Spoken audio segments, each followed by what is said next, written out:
الله الرحمن الرحيم كتاب أنزلناه إليك مبارك ليدبروا آياته وليتذكر أولو الألباب صدق الله العظيم.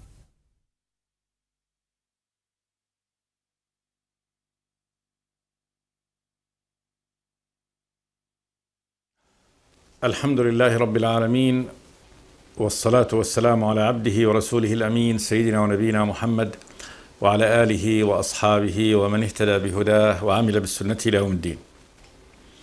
وبعد، فيقول الله تبارك وتعالى: وقال الذين كفروا لولا نزل عليه القرآن جملة واحدة كذلك لنثبت به فؤادك ورتلناه ترتيلا ولا يأتونك بمثل إلا جئناك بالحق وأحسن تفسيرا الذين يحشرون على وجوههم إلى جهنم أولئك شر مكانا وأضل سبيلا ولقد آتينا موسى الكتاب وجعلنا معه أخاه هارون وزيرا فقلنا اذهبا إلى القوم الذين كذبوا بآياتنا فدمرناهم تدميرا وقوم نوح لما كذبوا الرسل أغرقناهم وجعلناهم للناس آية وأعتدنا للظالمين عذابا أليما وعادا وثمود وأصحاب الرس وقرونا بين ذلك كثيرا وكلا ضربنا له الأمثال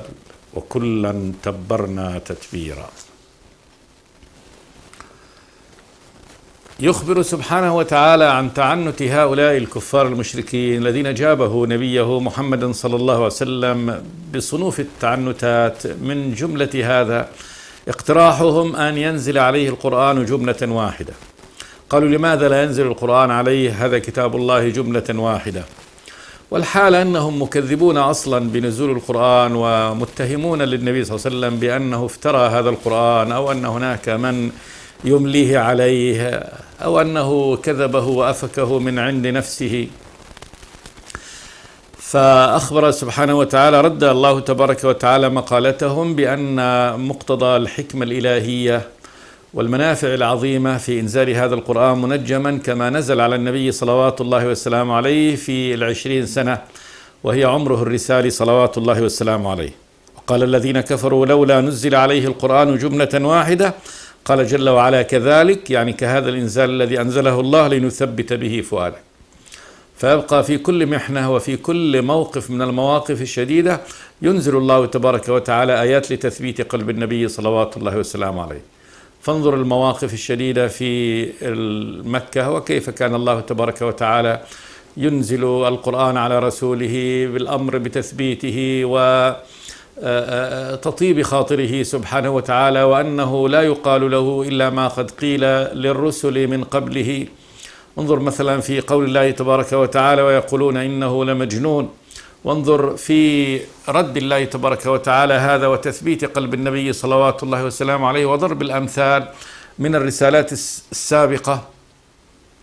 كذلك لنثبت به فؤادك. وكذلك الحال في ما أنزله الله تبارك وتعالى بعد ذلك في القرآن المدني، ما أنزل بعد بدر، ما أنزل في أحد، 80 آية كلها أمر هنا بيان لماذا كانت يعني هذه الهزيمة، وتأهيل كامل للنبي صلى الله عليه وسلم وللمؤمنين بأن يقابلوا هذا الأمر بما يستحقه من يعني القبول والبقاء على هذا الدين. ولا تهنوا ولا تحزنوا وأنتم الأعلون إن كنتم مؤمنين إن يمسسكم قرح فقد مس القوم قرح مثله وتلك الأيام نداولها بين الناس وليعلم الله الذين آمنوا ويتخذ منكم شهداء والله لا يحب الظالمين وليمحص الله الذين آمنوا ويمحق الكافرين، إلى آخر ما أنزل الله تبارك وتعالى في شأن غزوة أحد.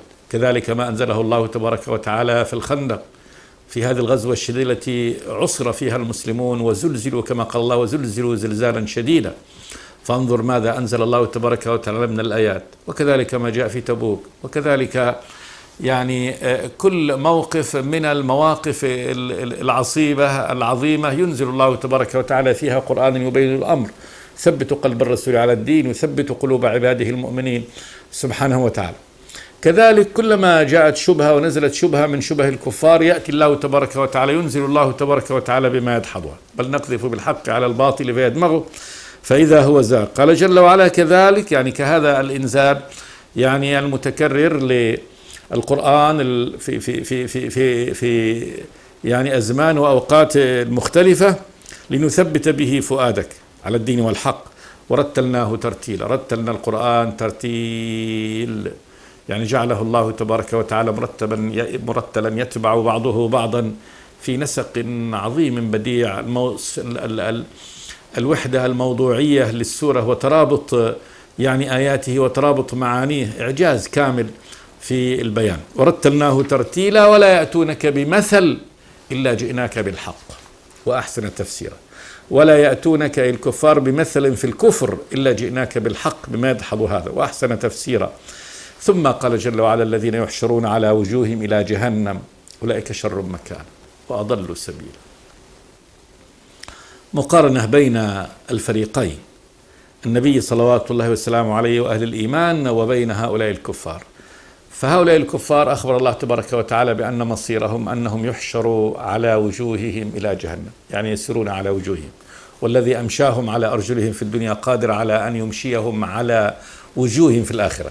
الذين يحشرون يعني يجمعون إلى الموقف وإلى النار على وجوههم إلى جهنم أولئك شر مكانا. شر هنا ليس على بابه، بل هذا شر محض، وأولئك أهل الإيمان في الخير المحض. وأضل سبيلا عن الحق.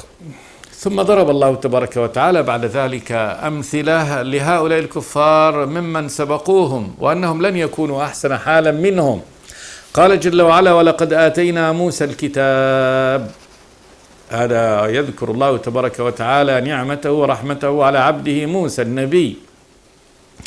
الكتاب التوراة، وجعلنا معه أخاه هارون وزيرا. فضل من الله تبارك وتعالى أن يشد عضده وأن يؤازر أخاه، وهذا كما جاء بطلب من موسى واجعل لي وزيرا من أهلي هارون أخي أشدد به أزري وأشركه في أمري كي نسبحك كثيرا ونذكرك كثيرا. استجاب الله تبارك وتعالى سؤله وأرسل معه أخاه هارون وزيرا له. سمى الوزير لأنه يقوم بأوزار وأعباء يعني من يزر له، فهو يحمل كذلك أعباء الرسالة مع أخيه موسى عليه السلام. فقلنا، قال الله تبارك وتعالى لهم، فقال الرب الإله لهم اذهبا إلى القوم الذين كذبوا بآياتنا وهم قوم فرعون. قال جل وعلا فدمرناهم تدميرا. طوى الله تبارك وتعالى هنا في هذه الآيات صفحتهم سريعا، لأن المقصود هو إطلاع هؤلاء الكفار على مصارع الغابرين. قال فدمرناهم تدميرا. وقد قص الله تبارك وتعالى يعني في مواضع أخرى القصة الطويلة لموسى وكيف دعوته لفرعون وكيف تكذيب قوم فرعون، إلى أن كانت النهاية أن دمرهم الله تبارك وتعالى، وذلك بأن أخرجهم من قصورهم ودورهم وزراعاتهم وبساتينهم وأماكنهم العظيمة الغنية الفارهة، ثم أسقطهم الله تبارك وتعالى في البحر. فدمرناهم تدميرا. وتدمر كذلك ما كانوا، كما قال جل وعلا ودمرنا ما كان يصنع فرعون وقومه وما كانوا يعرشون. فهذه النهاية. فانظر كيف كانت النهاية، نهاية هؤلاء القوم الظالمين.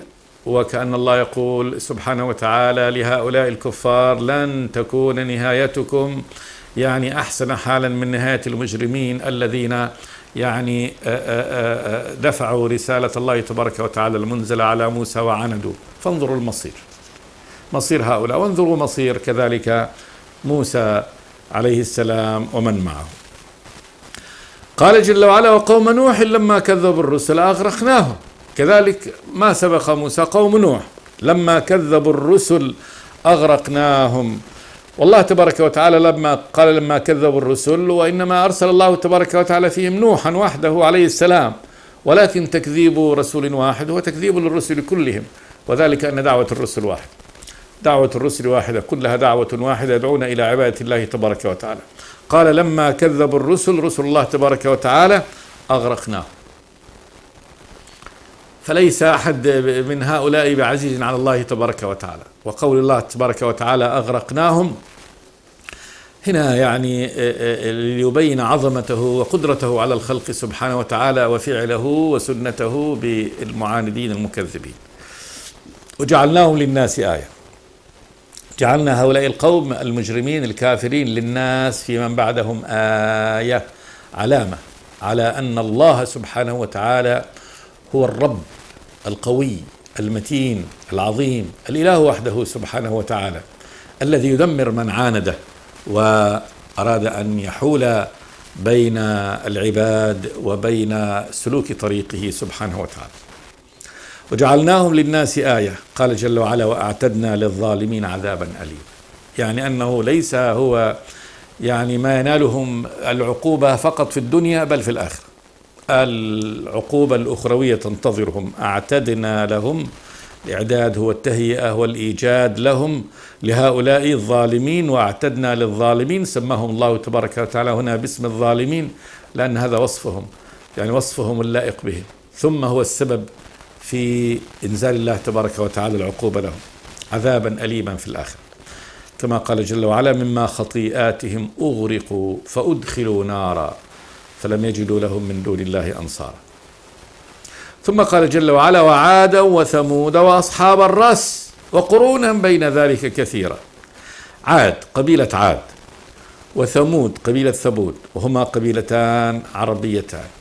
وأصحاب الرس مدينة الرس كانت كذلك قوم أيضا كذبوا رسولهم، هؤلاء كلهم كذبوا الرسل. قال جل وعلا وقرونا بين ذلك كثيرا، قرونا بين ذلك من بين نوح إلى هؤلاء قرون كثيرة، يعني عتى الكفار منهم عن أمر الله تبارك وتعالى فأهلكهم الله تبارك وتعالى. قال جل وعلا وكلا ضربنا له الأمثال، كلا من هؤلاء الأقوام والقرون ضرب الله تبارك وتعالى لهم الأمثال، يعني وضح لهم الحقائق بضرب المثل حتى يصبح المعنى البعيد معنى قريب ملموس. ضربنا لهم الأمثال وبينا لهم، يعني انظروا مصارع الغابرين قبلكم، انظروا إلى هؤلاء. فكل رسول كان يحذر قومه وينذرهم ويقول لهم يا جماعة انظروا إلى من قبلكم، كما قال هود عليه السلام، يعني حذر بقومه أن يصيبهم مثل ما أصاب قوم نوح، وكذلك صالح حذر قومه من أن ينالهم مثل عاد ومن أن ينالهم مثل قوم نوح. وكذلك شعيب عليه السلام قال لقومه ولا يجرمنكم شقاقي أن يصيبكم مثل ما أصاب قوم نوح أو قوم هود أو قوم صالح وما قوم لوط منكم ببعيد، فحذرهم أن يصيبهم مثل ما أصاب الأمم السابقة. فالله يقول وكلا ضربنا له الأمثال، ضرب الله تبارك وتعالى له الأمثال. فمن ضرب المثل إن انظروا إلى أولئك السابقين، هذا مثل، أن يصيبكم ما أصابهم، أن تصنعوا صنيعهم فيصيبكم الله تبارك وتعالى بما أصاب. ثم قال جل وعلا وكلا تبرنا تتبيرا، وكلا من هؤلاء المكذبين المعاندين تبرنا. التتبير الهلاك، ومنه التبر لأنه مهلك، يكون التبر هو يعني الذهب عندما يكون في حالة يعني المسحوق. وكلا تبرنا تتبيرا يعني سحقناهم سحقا ودمرناهم تدمير. وكلا تبرنا تتبيرا. ثم قال جل وعلا ولقد أتوا على القرية التي أمطرت مطر السوء. هذا الخطاب كله لهؤلاء المعاندين المكذبين من العرب من قريش ومن حوله. ولقد أتوا على القرية التي أمطرت مطر السوء، يعني لقد أتى هؤلاء القوم على القرية التي أمطرت مطر السوء، وهي قرى لوط عليه السلام في وادي الأردن. وكانت هذه ممر يعني سفر قريش في تجارته إلى الشام، فإنهم كانوا يسافرون تجارا إلى الشام فيمرون بغور الأردن ويمرون بقرى لوط التي أهلكها الله تبارك وتعالى، وهذا مطرها قائم، البحر الميت بقايا هذا المطر ما زال موجودا. ولقد أتوا على القرية التي أمطرت مطر السوء، مطر السيء، مطر منذ أن نزل عليهم وأهلكهم الله تبارك وتعالى به إلى يومنا لا يحيا فيه كائن حي قط. فهذا المكان يرونه بأعينهم وأنه نشاز عن كل ما في الأرض، فإن ما في الأرض كلها المياه التي في الأرض حلوها ومالحها مياه مباركة، مياه مباركة ينشأ فيها حياة وتنشأ في إلا هذا الماء الخبيث فإنه بقي على حاله على هذا النحو، أبقاه الله تبارك وتعالى ليكون آية للناس. ولقد أتوا على القرية التي أمطرت مطر السوء أفلم يكونوا يرونها. وهذا ليس يعني غير وارد أنهم يمرون عليها ويرون هذه ما يشوفوها. نعم قد إنهم يرونها، فيخبر سبحانه وتعالى أنهم رأوها، لكن رأي المعرض الغافل الذي يرى آيات الله تبارك وتعالى ولكنه لا يتعظ بها. أفلم يكونوا يرونها، سؤال لتقريعهم والاستهزاء بهم، وطبعا يراد أن يقال نعم كانوا يرونها، إذن لما لم يؤمنوا؟ طبعا لكفرهم وعنادهم وغفلتهم. أفلم يكونوا يرونها، قال جل وعلا بل كانوا لا يرجون نشورا. هذه العلة، بل كانوا لا يرجون نشورا، كان هؤلاء الكفار لا يرجون نشور، ما عندهم أي رغبة وأي أمل وأي مطمع في أنهم سينشروا، يعني سيحييهم الله تبارك وتعالى مرة ثانية. وذلك أنهم قد قطعوا الأمل في هذا بتاتا، واعتقدوا بأنه ليس إلا هذه الحياة الدنيا، وأنه موت ولا قيامة، أن الموت في هذه الدنيا هو نهاية المطاف ولا نشور بعد ذلك. إذن لما يرجعون عما يرونه أنه الطريق المثلى لهم لحياتهم، في عبادتهم ما يعبدون، في تمتعهم بالدنيا كما يريدون، في تحليلهم ما يحلون، في تحريمهم ما يحرمون، ما هي خلاص جزاؤهم هو ما يرونه في هذه الدنيا، وهم مقتنعون ويرون أن طريقتهم هي المثلى، وبالتالي لن يستجيبوا لأي أمر من أوامر الله يدعوهم، لأن هذا أوامر الله تبارك وتعالى لا شك أنها الطريقة المثلى في الحياة، وفيها جزاء بعد ذلك، جزاء أخروي لأهل الطاعة وجزاء كذلك لأهل المعصية، وهم غير هذا الجزاء الأخرى غير وارد عندهم، فلذلك لا يهتموا بأن يعني يأخذوا رسالة الرسول، ولذلك هم أصبحوا في عماية عن كل نذار. بل كانوا لا يرجون نشورا. ثم أكثر من هذا قال جل وعلا وإذا رأوك إن يتخذونك إلا هزوا أهذا الذي بعث الله رسولا. وإذا رأوك، رآك هؤلاء الكفار المعاندين المكذبين العميان، إن يتخذونك إلا هزوا، حصر أمرهم ما عندما يروا النبي أنه ليس عندهم في نفوسهم وفي ألسنتهم إلا الاستهزاء به. إن يتخذونك إلا هزوا بالحصر، يعني فقط الموقف من النبي عندما يروه أن يستهزئوا به.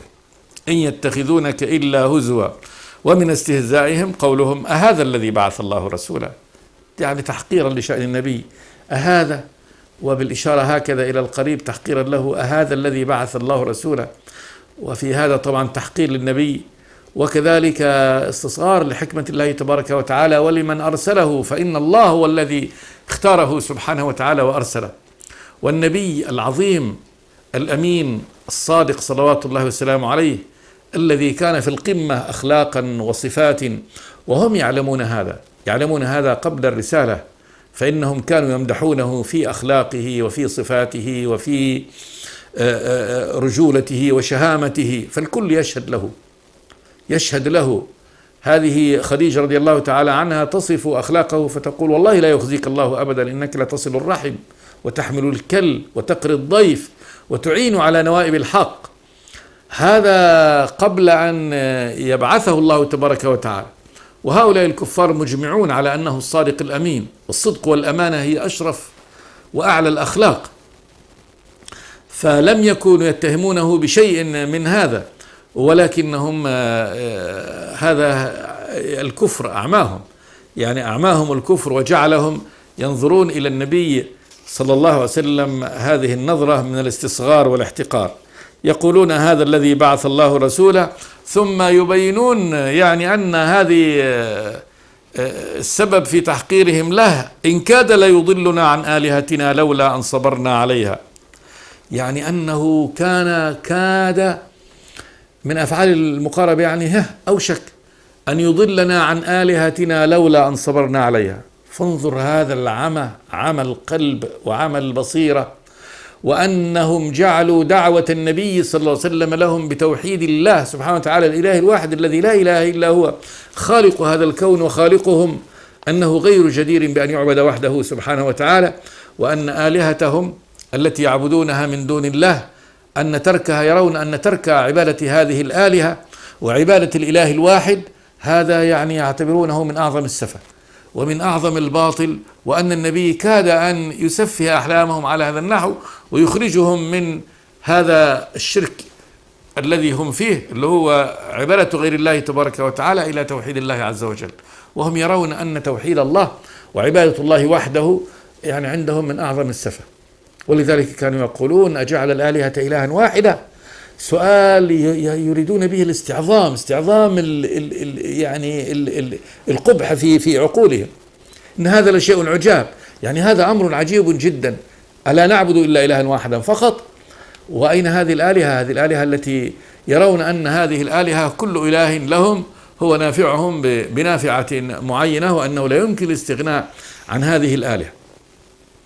فانظر يعني حقارة نفوسهم وقلة عقولهم، وجعلهم التوحيد الذي هو أعظم يعني قضية هذا الكون وأشرفها وأبينها، فلا أبين من هذا، لا أكثر بيانا من أن الله هو الإله الواحد، ما من إله إلا إله واحد، وأن هذا الكون بأسره يعود في خلقه إلى إله واحد هو الذي خلقه وهو المتصرف فيه سبحانه وتعالى. الله خالق كل شيء وهو على كل شيء وكيل، وهو وحده سبحانه وتعالى الجدير بالعبادة، لأنه ليس له نظير ولا شبيه ولا شريك ولا ابن ولا زوجة، ليس له أحد يستحق أن يعبد معه سبحانه وتعالى، والجميع كلهم عبيده، كل من في السماوات والأرض إلا آتي الرحمن عبدا. هذه الحقيقة الكبرى، أكبر الحقائق، ينكرونها هذا الإنكار ويجعلونها يعني القول فيها من أعظم السفه، ويسفهون النبي من أجل هذا، من أجل أنهم دعاهم إلى توحيد الله تبارك وتعالى، ونهاهم أن يعبدوا هذه الآلهة التي لا تنفع ولا تضر.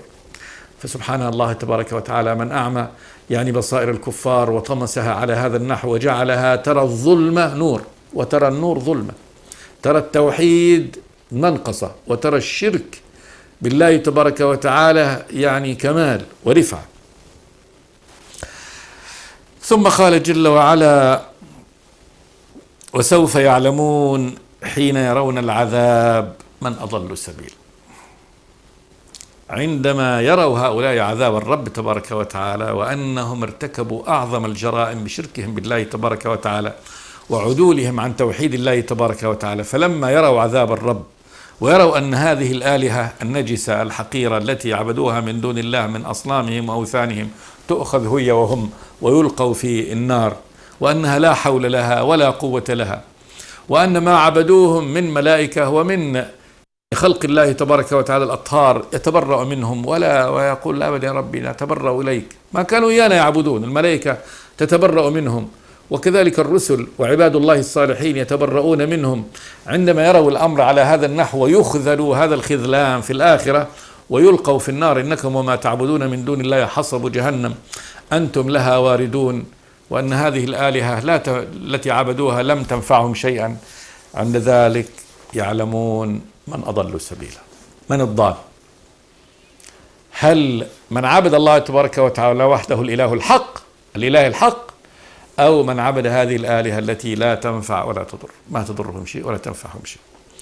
وسوف يعلمون حين يرون العذاب من أضل سبيلا، مثل ما قال الله تبارك وتعالى: ومن الناس من يتخذ من دون الله أندادا يحبونهم كحب الله والذين آمنوا أشد حبا لله ولو يرى الذين ظلموا إذ يرون العذاب أن القوة لله جميعا وأن الله شديد العذاب إذ تبرأ الذين اتبعوا من الذين اتبعوا ورأوا العذاب وتقطعت بهم الأسباب وقال الذين اتبعوا لو أن لنا كرة فنتبرأ منهم كما تبرأوا منا كذلك يريهم الله أعمالهم حسرات عليهم وما هم بخارجين من النار.